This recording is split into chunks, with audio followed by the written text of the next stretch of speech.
Question कह रहा है two boats approach a lighthouse in the middle of the sea from opposite directions. Two boats, दो boats हैं, ठीक है, और they approach a lighthouse in the middle of the C.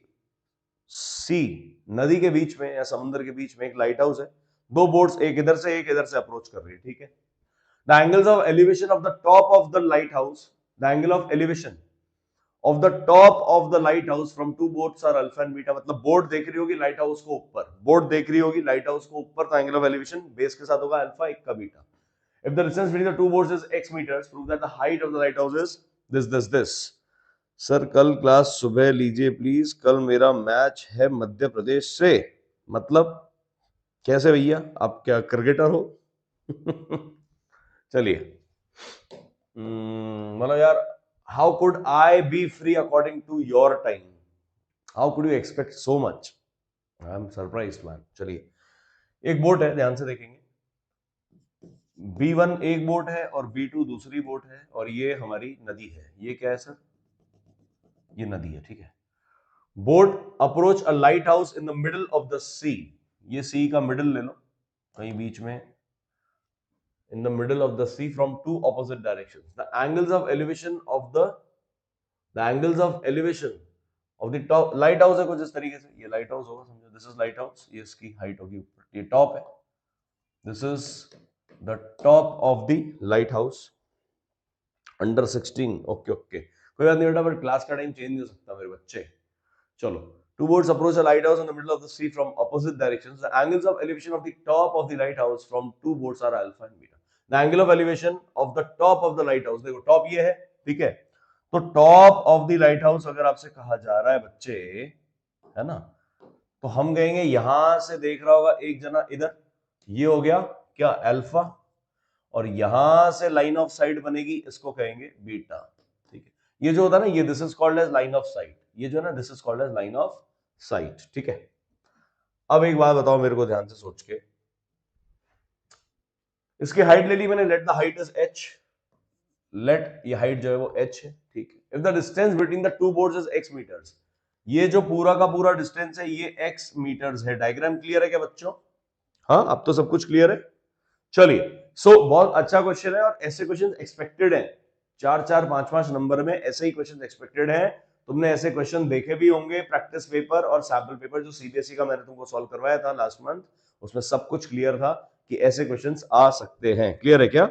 Sorted. So now see, ये x है, ठीक है। अब बोलता है prove that height of the light house is, कुछ गिवन है, ये फिगर मतलब लेके आना है मुझे। एक बात बताओ, अगर मैं ये जो B1 है उसको थोड़ा सा यहां करके लिख देता हूं, this is B1 boat number 1 and this is B2, this is boat number 2, ठीक है।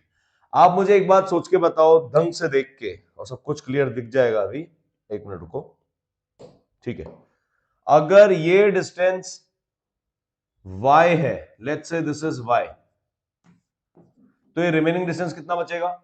बताओ भाई, बोलो कमेंट्स में, मुझे तुम्हारे आंसर चाहिए। आंसर बोलेंगे, अगर ये पूरा का पूरा डिस्टेंस y है, तो ये रिमेनिंग डिस्टेंस कितना बचेगा? In the comments fast, I am waiting for your answers.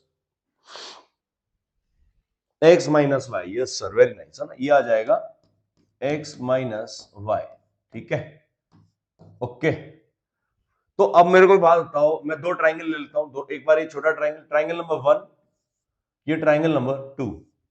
In triangle 1 तुमको नाम देना है, ए बी सी डी लिख दोगे तुम, ए बी सी डी, और नाम दे देना पूरा, ठीक है, मैं नाम नहीं दे रहा हूं, ठीक है। सो इन ट्राइंगल 1, पहले ट्राइंगल में क्या बोलूं मैं, मुझे h निकालना है, मुझे y निकालना है, ठीक है। तो मैं बोलूंगा ना tan alpha equals to h upon y, बोलूंगा क्या? बोलो भाई, tan alpha equals to h upon y, बोल दूंगा क्या? है ना। इन ट्राइंगल 2 ध्यान से देखो, जो सेकंड ट्राइंगल है, मैं बोल दूंगा tan beta equals to h upon x minus y, होगा कि नहीं होगा? इसको अगर मैं बोलूंगा, ध्यान से देखो, अगर मेरे को कॉट अल्फा निकालना है, अगर मुझे कॉट अल्फा निकालना है, मैं यहां पे कर देता हूं कॉट अल्फा, तो इसका रेसिप्रोकल हो जाएगा क्या? y अपॉन h, मतलब y कितना आ गया? y आ गया h इंटू कॉट अल्फा। बोलो क्लियर हुआ कि नहीं हुआ? y आ चुका है मेरे पास, y आ गया बच्चे मेरे पास, that means y equals to h into cot alpha. Sir cot लाने की जरूरत क्यों पड़ी? क्योंकि मेरे को बच्चे जो प्रूव करना था, उसमें कॉट था, टैन कहीं था ही नहीं। ठीक है क्या? जो मुझे प्रूव करना था उसमें कॉट था ना, ये देखो, जो मुझे प्रूव करना है उसमें कॉट है, टैन तो कहीं है ही नहीं। तो मैंने इसकी जगह कॉट, टैन की जगह कॉट को ले लिया, कॉट में कन्वर्ट कर दिया इसको। ठीक है, now can you see this thing very clearly? अगर मैं यहां पर बोलूंगा कॉट बीटा, तो कॉट बीटा क्या आ जाएगा बच्चे? इसका रेसिप्रोकल मतलब x minus y upon h, मतलब x माइनस वाई किसके इक्वल आ गया? h into cot beta. ठीक है, एक इक्वेशन ये मिल गई मुझे और एक इक्वेशन ये मिल गई। Equation number 1, this is equation number 2। ठीक है, put equation 1 in 2, putting equation 1 in 2, what do we get? देखेंगे ध्यान से। इक्वेशन 1 को 2 में अगर मैं पुट करूंगा, x माइनस वाई किसके इक्वल है? x minus y equals to h cot beta. y की वैल्यू है h कॉट अल्फा, यहां पे पुट कर देंगे। It implies x minus h into cot alpha equals to h cot beta. मेरे हिसाब से सब कुछ क्लियर हो रहा होगा। That means x equals to h cot alpha को मान ले जाएंगे, ये लिखा है h cot beta plus h cot alpha. यहां पर x इक्वल्स टू h अगर मैंने कॉमन ले लिया तो क्या cot beta plus cot alpha bracket में कॉमन आ गया क्या? इट इंप्लाइज मैं बोल सकता हूं ना h इक्वल्स टू व्हाट, ये पूरा का पूरा cot beta, cot alpha plus cot beta x के नीचे आ जाएगा, मतलब x upon cot alpha plus cot beta. Hence proved, hence proved. या फिर आप लिख दो क्वाइट इजीली डन। बोलो चमका कि नहीं चमका? समझ में आया कि नहीं आया? दैट वाज द रीजन मैंने आपको एलिवेशन और डिप्रेशन क्यों समझाया। समझ में आ रहा है? क्लियर हुआ कि नहीं हुआ? सवाल देखने में कितना ज्यादा भारी था, सवाल देखने में कितना भारी था, लेकिन था एकदम इजी, है ना? हायर ऑर्डर थिंकिंग स्किल्स में बच्चों इसी तरीके के क्वेश्चंस आते हैं जिनमें आपको थोड़ा सा कंफ्यूज करने की। अब लाइट हाउस दे दिया सर, लाइट हाउस क्या भला आ गई लाइट हाउस? यार लाइट हाउस क्या है सर? लेकिन आप सिर्फ इसी बात को समझिए, आप सिर्फ इसी बात को समझो कि लाइट हाउस, देखो लाइट हाउस ऊपर होगा ना, लाइट हाउस थोड़ा सा ऊपर होगा, ठीक है, और बोट नीचे होगी, तो बोट से ही लाइट हाउस को देखा जाएगा ना, ठीक है। तो आपको हमेशा एंगल ऑफ एलिवेशन नीचे से ऊपर लेना है, ठीक है। तो ये क्लियर हो। अब इसका सेकंड पार्ट देखो, find h if alpha equals to 60 and beta equals to 45 degree. ये अलग बात हो गई। अब इसका फर्स्ट पार्ट हमें सॉल्व करना है, ठीक है सर, सॉल्व करेंगे, बिल्कुल करेंगे, कोई टेंशन नहीं। फाइंड एच, है ना, क्या कह रहा है भैया? एच फाइंड आउट करो, कर लेते हैं सर। जो उसका फर्स्ट पार्ट है वो क्या है? फर्स्ट पार्ट सॉल्व कर रहे हैं हम अपन। अल्फा 60 और बीटा 45, तो मतलब h इक्वल्स टू, और x 250 मीटर है, रख दो, तो 250 अपॉन कॉट अल्फा मतलब cot 60 degree plus cot beta मतलब कॉट 45 डिग्री, कॉट 45 डिग्री। हाँ सर, मुझे कौन बता रहा है, कौन बताएगा मेरे को वैल्यू कॉट 60 की? कॉट 60 की वैल्यू कौन बताएगा मुझे? Anyone in the comments? याद है किसी को? कॉट 60 बताओ। कॉट 60 के लिए पहले tan 60, tan 60 कितना होता है?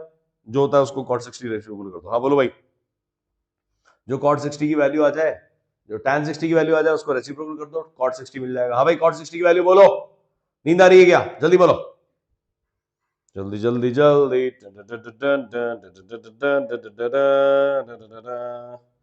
यस सर, कॉट 60 की वैल्यू बोलेंगे क्या भाई? सबको नींद आ रही है? कॉट 60 की वैल्यू 1/√3। क्यों? क्योंकि tan 60 √3 होता है, तो cot 60 1/√3 हो जाएगा। तो वैल्यू पुट कर देते, आ जाओ भाई। तो ये आ गया 250 अपॉन, ये आ जाएगा 1/√3, और प्लस cot 45 कितना हुआ? tan 45 1 होता है, तो cot 45 भी 1 हो जाएगा, ठीक है। That means this is written what, ये लिखा हुआ है 250 अपॉन, ये नीचे देखो एलसीएम आ गया √3, यहां पर आ जाएगा 1 प्लस √3। आएगा कि नहीं आएगा? जब आप इसको रेसिप्रोकल करोगे तो क्या आएगा आंसर? बोलो, इसको उठा करके यहाँ इसके पास पुट कर देता हूँ, इसको उठा करके यहाँ पुट कर देता हूँ, है ना। ठीक है सर, यहाँ सही है, इसकी जगह यहीं पे ठीक है। ओके, तो अगर इसको मैं रेसिप्रोकल करूंगा तो क्या आ जाएगा, 25 इंटू 250 इंटू √3 अपॉन √3 प्लस 1। ठीक है, ये आ गया। यहां तक क्लियर है सबको? सर ये कौन सा चैप्टर है बच्चे? This is applications of trigonometry, Heights and distances, है ना। ट्रिग्नोमेट्री का लास्ट पार्ट कवर करवा रहा हूं मैं, and you are in the amazing session of the biggest marathon all about HOTS questions. ठीक है, आप एक बार थंबनेल देख लिया करो बच्चों। मैथमेटिक्स जो भी आपको इन्फॉर्मेशन देता है वो एकदम प्रिसाइज होती है, क्लियर होती है और टू द पॉइंट होती है। थंबनेल में सब कुछ लिखा रहता है, एक बार देख लिया करो, वही लेक्चर यहाँ पर चल रहा होता है। ठीक है, सिस्टम समझ जाओ यार। Mathematics is all about following a good system in a good way, efficient way. ठीक है, जब इन जगह क्वेश्चन में कॉट की जगह टैन होता तो फिर हम लोग, हाँ एग्जैक्टली, क्वेश्चन में क्या है, क्वेश्चन में प्रूव करना था मेरे को कॉट अल्फा कॉट बीटा आ रहा था, तो मैंने तुरंत यहाँ पर टैन अल्फा से दिमाग को जो शिफ्ट किया और कॉट में कन्वर्ट कर लिया। नहीं तो अननेसेसरली मैं पहले इसको टैन में कन्वर्ट करूंगा फिर वो करूंगा, तो कितना ज्यादा कंफ्यूजिंग और लेंदी हो जाएगा, है कि नहीं। ठीक है, चलो सो आगे बढ़ेंगे। ये लिखा है, अब देखो आंसर ऐसे तो छोड़ोगे नहीं, आंसर देने के कोई तरीका होता है। इसको रेशनलाइज करेंगे, मल्टीप्लाई कर देंगे, किससे, कौन बताएगा मेरे को। इस एक्सप्रेशन को रेशनलाइज करने के लिए मैं किससे मल्टीप्लाई करूंगा, √3 - 1 अपॉन √3 - 1। ठीक है, so this comes out to be 250 into √3, ये ब्रैकेट में √3 - 1 तो आएगा, अपॉन क्या आएगा, √3 + 1 * √3 - 1, a² - b², a + b - b लिखा है तो 3 - 1, और 3 - 1 हो जाएगा 2, और ये 2 से 250 कट जाएगा, 2 1 जा 2, 125 जा, तो मेरा फाइनल आंसर क्या आ गया, 125 √3 इंटू √3 - 1। ठीक है, ये मेरा आंसर हो गया एच का। ठीक है, अब आप अगर चाहो तो इसमें वैल्यू भी पुट कर दो किसकी, √3 की, तो आपका आंसर और अच्छा आ सकता है। लेकिन इन्होंने, हाँ अगर इन्होंने कुछ नहीं कहा है तो हमें आंसर पॉइंट में निकालना होगा। अगर इन्होंने कुछ नहीं कहा है तो हमें आंसर पॉइंट में निकालना होगा। कैसे करेंगे, √3 की value anyone in the comments, √3 की value anyone in the comments, fast जल्दी बोलेंगे। नींद आ रही है सबको, संडे है, we have to make it a fun day. बोलो भाई, √3 - 1 की √3 की वैल्यू बोलो जल्दी। बोलो बोलो बोलो बोलो बोलो, आई एम वेटिंग, जल्दी बोलेंगे। √3 की वैल्यू बोलो भैया। ये लिखा है, हमने रेशनलाइज बिल्कुल सही किया है सर, ये ऊपर जाके 1 + √3 और नीचे आके √3 + 1। ठीक है ठीक है ठीक है, बिल्कुल सही किया, बिल्कुल सही किया है भैया। हाँ सर, यस सर, 1.732, ये हो गया 125 इंटू 1.732 इंटू 1.732 - 1। लेकिन ठीक है, अगर 2 डेसिमल प्लेस तक बात करें तो हम इसको 1.73 लिख लेंगे, क्योंकि वो कैलकुलेशन बहुत ज्यादा हो जाएगी। अगर 2 डेसिमल प्लेस तक की बात करें तो हम इसको 1.73 भी लिख सकते हैं। ठीक है, तो ये आ गया 125 इंटू 1.73 इंटू 0.73। ठीक है, अब मल्टीप्लाई करना आपका काम, चेक कर लेना आंसर क्या आता है। सो विल राइट व्हाट, बताओ। पहले तो आप 173 को 73 से मल्टीप्लाई कर दो, है ना। 3 3 जा 9, 3 7 जा 21, 3 1 जा 3 5, 7 3 जा 21, 7 जा 49, 51, 7 जा 7, ये हो गया 12, ये 9, ये 2 6 2 1 2 6 2 9, है ना। अच्छा आंसर देख लें एक बार इसका, किसमें दे रखा है, पॉइंट √3 में गिवन है या पॉइंट में गिवन है, तो हम इतनी मेहनत भी करें, नहीं तो छोड़ देते हैं। क्वेश्चन नंबर 10 का आंसर देखता हूं पहले मैं। क्वेश्चन नंबर 10 का जो आंसर है वो क्या है सर, क्वेश्चन नंबर 10 का आंसर है लॉग आंसर टाइप का ना। हाँ यार, पॉइंट में गिवन है तो मुझे भी पॉइंट में ही निकालना होगा, है ना। कोई नहीं, हम पॉइंट में फाइंड आउट कर लेंगे answer, not to worry. All about calculations. देखिए आपको कभी भी, अब ये तो दिमाग लगा लिया अपन ने, ठीक है, लेकिन पॉइंट कभी भी √3 में छोड़ना मत, ठीक है। √3 थ्री नहीं होगा सर, √3 नहीं होगा, कहां पर, नहीं मैंने √3 - 1 से मल्टीप्लाई किया है, √3 इंटू √3, ये तो √3 इंटू √3 - 1 एज इट इज आ जाएगा ना। अब आप 3 - √3 कर लो या तो, हाँ ये भी कर सकते हो ना यार। रुको रुको, इसको वेरी गुड वेरी गुड, इसको करने का, अच्छा रुको पहले ऐसे कर लेते हैं, पहले ऐसे कर लेते हैं, फिर जैसे कश्मीर बोलती है वैसे करेंगे ना। अगर मैंने ये कर लिया, ये आ गया 126.29, है ना, 1.73 इंटू 0.73, 4 पे पॉइंट लगेगा, मतलब 1.2629, है ना। और इसको आप मल्टीप्लाई करोगे किससे, 125 से, तो 125 को आप 1.26 से मल्टीप्लाई कर दो कुल मिला के, है ना, यही आएगा ना, करके देख लेते हैं। 6 5 जा 30, 6 2 जा 12, ये हो गया 15, 6 1 6 7, 2 5 जा 10, 2 2 जा 4 5, 2 1 जा 2, ये आ गया 0 5 8 12 3 2 5 0, सही लिखा है क्या मैंने? अरे यार 126 है ना भाई, क्या कर रहा है, रुको फिर से कर लेते हैं, फिर से इतना लेंदी क्यों हो रहा है मैं बताता हूँ तुम्हें, रुको वेट करो। ये आ गया मेरा 1.26, उसको मल्टीप्लाई करना है 125 से, ठीक है, कर लेते हैं। 6 5 जा 30, 6 2 जा 12, 115, 6 1 6 7, 2 5 जा हो गया 10, 2 2 जा 4 5, 2 1 जा 2, फिर ये दो क्रॉस 125 ही तो आएगा, है ना, सो आ गया 0 5 5 5 10 17 5 1 5, ये दो पे पॉइंट, मतलब 157.5, ठीक है, ये आ गया एक आंसर।